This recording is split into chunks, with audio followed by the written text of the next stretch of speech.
little donut. Now we're into the wok, one of my favorite pans that I use at home. So this is one of your favorite, and I asked you earlier, why is it your favorite kind of pan? Because you would know. Because, first of all, it's deep. So you can actually get a lot of quantity into the pan that some of my other, regular fry pans aren't going to do. I love that, the shape of it, so you can actually feel like a chef and toss your vegetables in there. I'm actually gonna make you one of my favorite dishes that I had read about years ago and saw some things. It's kind of like it's a stir-fry dish of rice, but it's based on a Japanese dish. So inside I just have some vegetables going on, some onions, some peppers, zucchini, and I'm gonna put in some leftover rice. Leftover rice. If you do Chinese food, there's always that rice left over. Never ever does it reheat properly the next day. It comes out of the fridge and it's hard. It's like right? So this is a good way to use up that rice. So Look at that. That's saute that. Serious chef flipping. While you're flipping that, Eric, let me give you some added bonus onto this. This is the lowest price we have ever had. This SoftGrip 11-inch wok.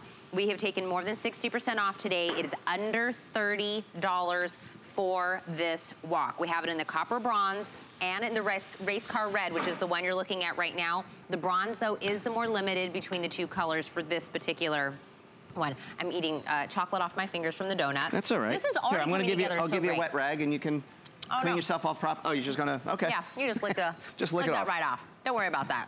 You don't want to waste that.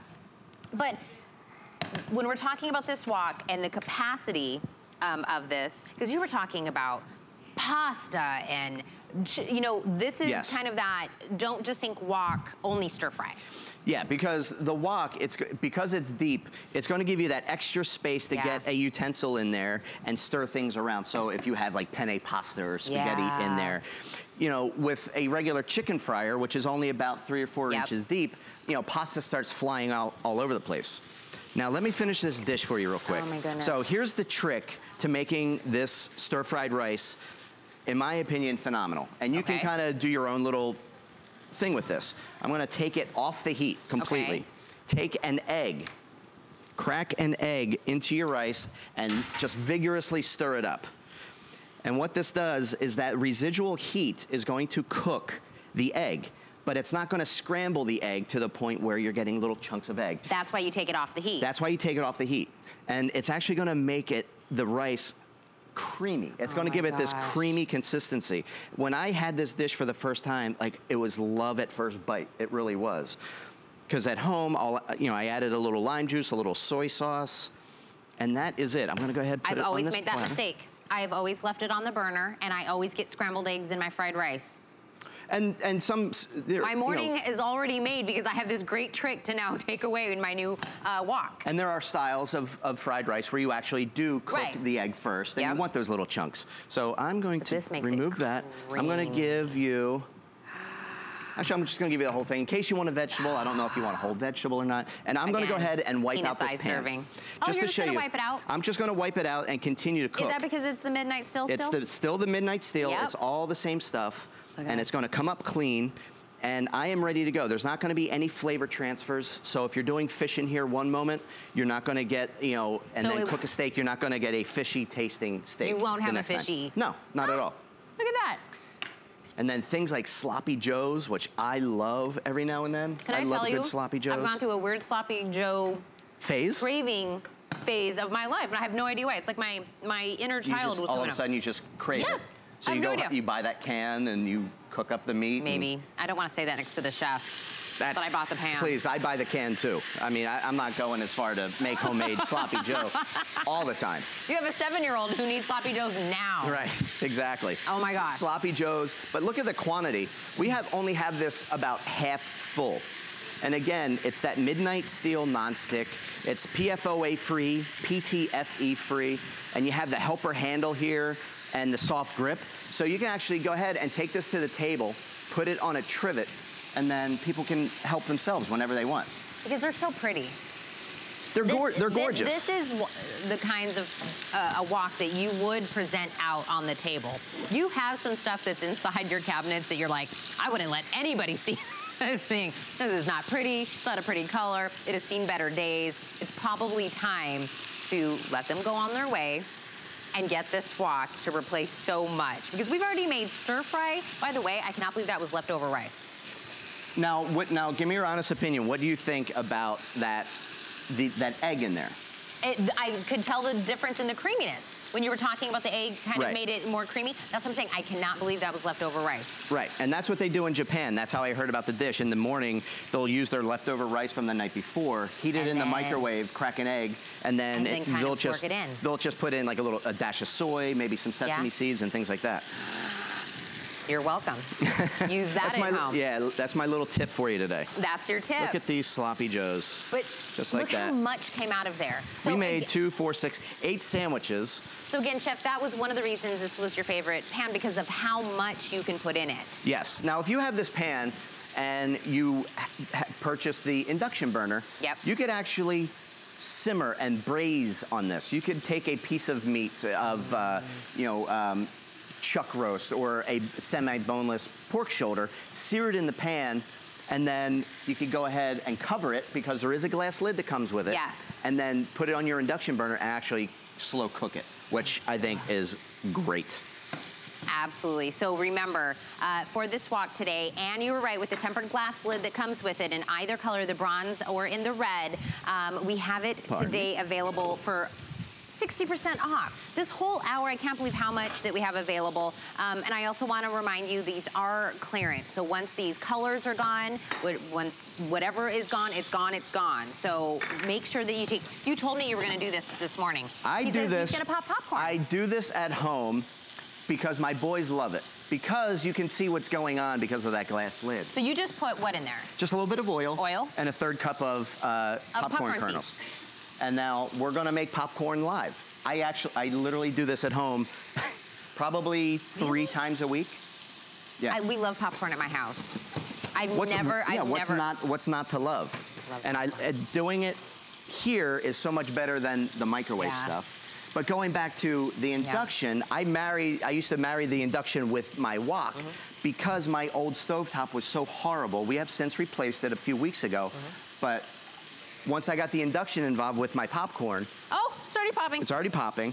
That's the way it was with my induction cooker, was making popcorn. I didn't have to wait 10 to 15 minutes for my old 1982 stove. It was like, I wanted popcorn, I wanted it now. The induction did it. And so we are already going, just like that. I can't believe we're making popcorn right now. What are you making in the middle one? This is little sweet and sour pork. Sweet and sour pork. So again, it's still that midnight steel that we know when it comes to Chef Ming's cookware. We love the non-stick about it. We love that everything comes wiping clean out of there with what you've been using, a wet cloth. That's it. Just a little wet rag. That's it? That's it. What kind of a cleanup is that? I would love to have that available. Oh, unless you want to, stand at the sink and scrub and let it soak overnight and clean it up the next day. Then, by all means. Look how fast that was. I'm just going to throw in, it's popping all over the place. We're cooking live. We are cooking live. It's like popping out.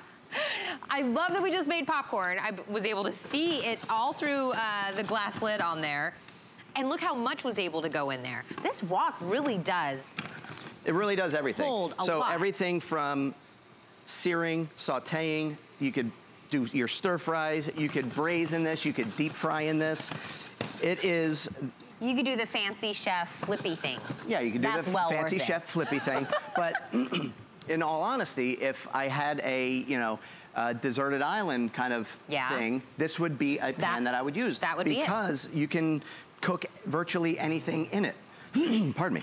And it's got that, we didn't make a pasta, but I think that, look at there, perfectly popped. Like perfectly popped, ready to go, made in virtually less than 2 minutes. Oh yeah, for sure. When was the last time you popped popcorn on your stove? When was the last time that definitely, this whole thing has been just bringing me back to my childhood.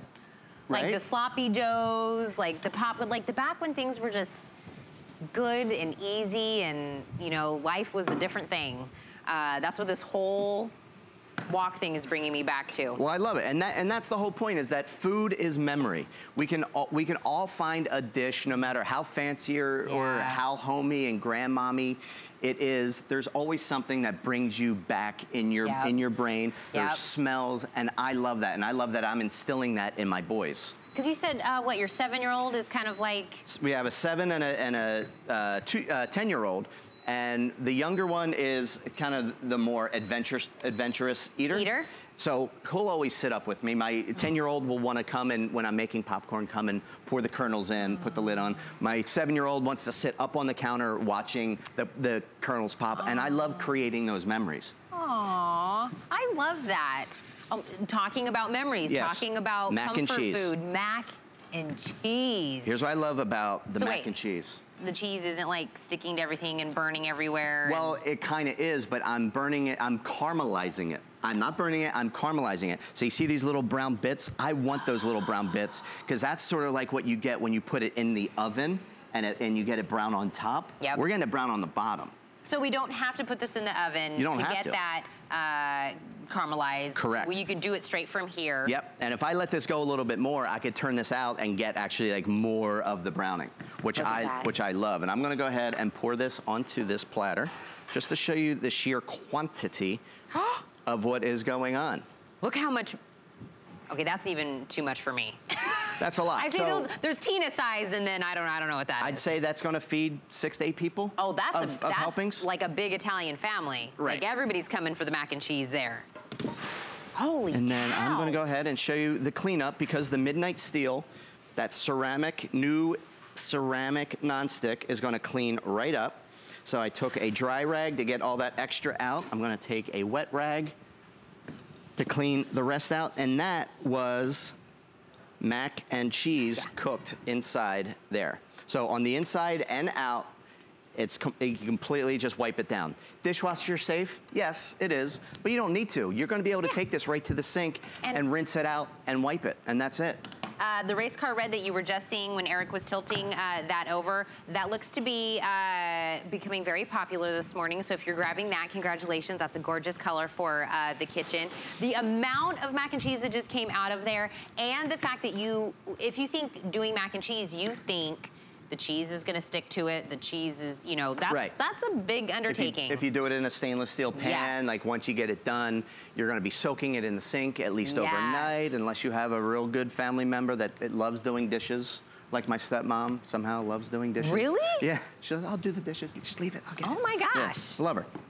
That's really, and then did you see, Chef Eric just went, loop, and then just slid all of that mac and cheese right into that plate and did a ton of it. Now we're making a whole other meal.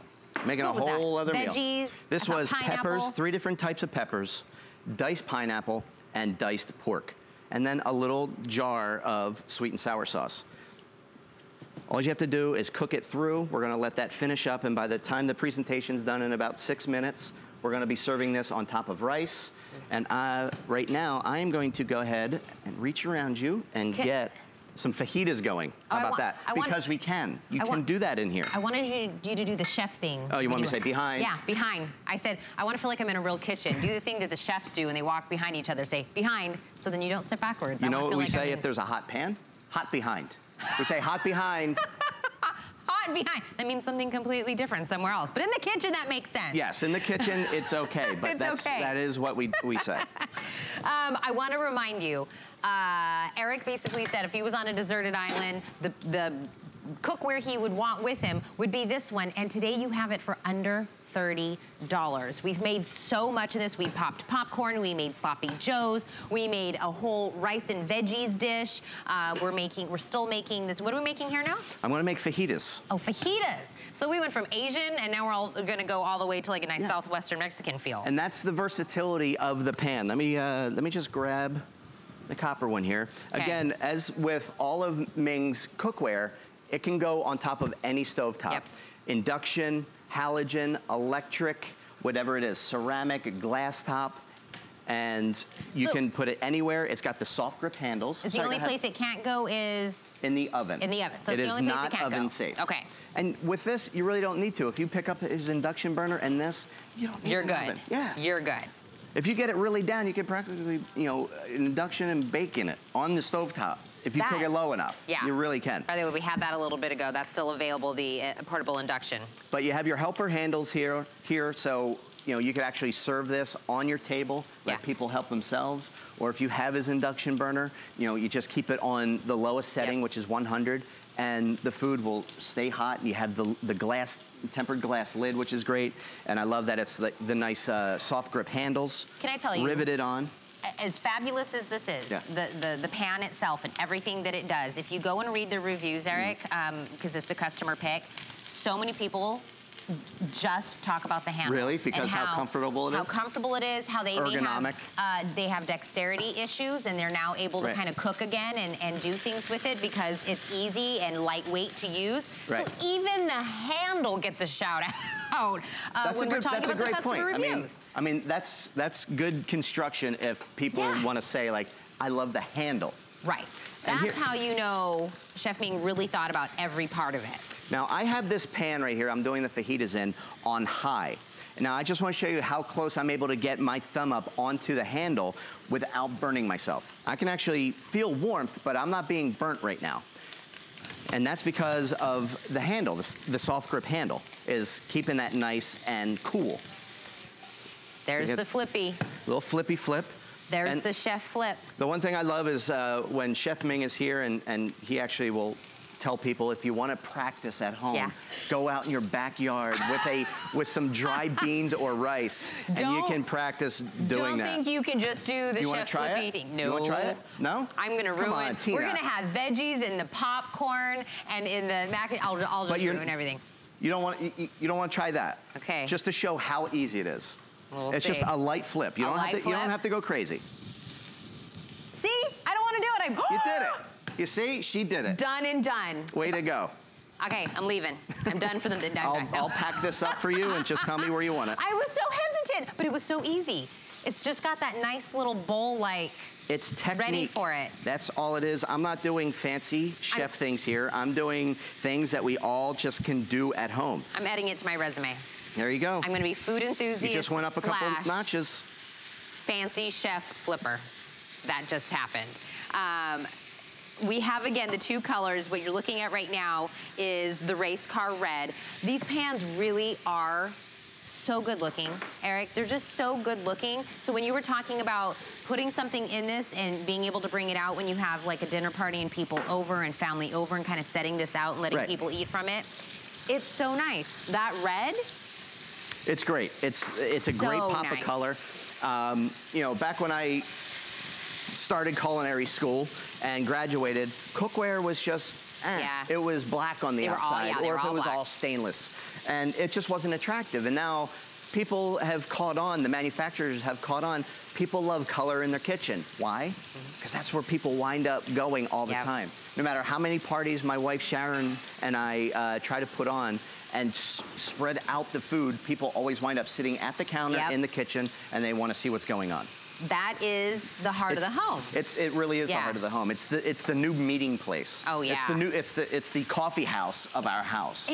That's such a great analogy. That's a great analogy. And now you want that place to be fun. You want it to be the place you can make great food. We don't want to overthink it. We need the right tools to get the results that we want. We don't want to have to clean up too much. We also don't want to fight with our pots and our pans. And that's where no fighting.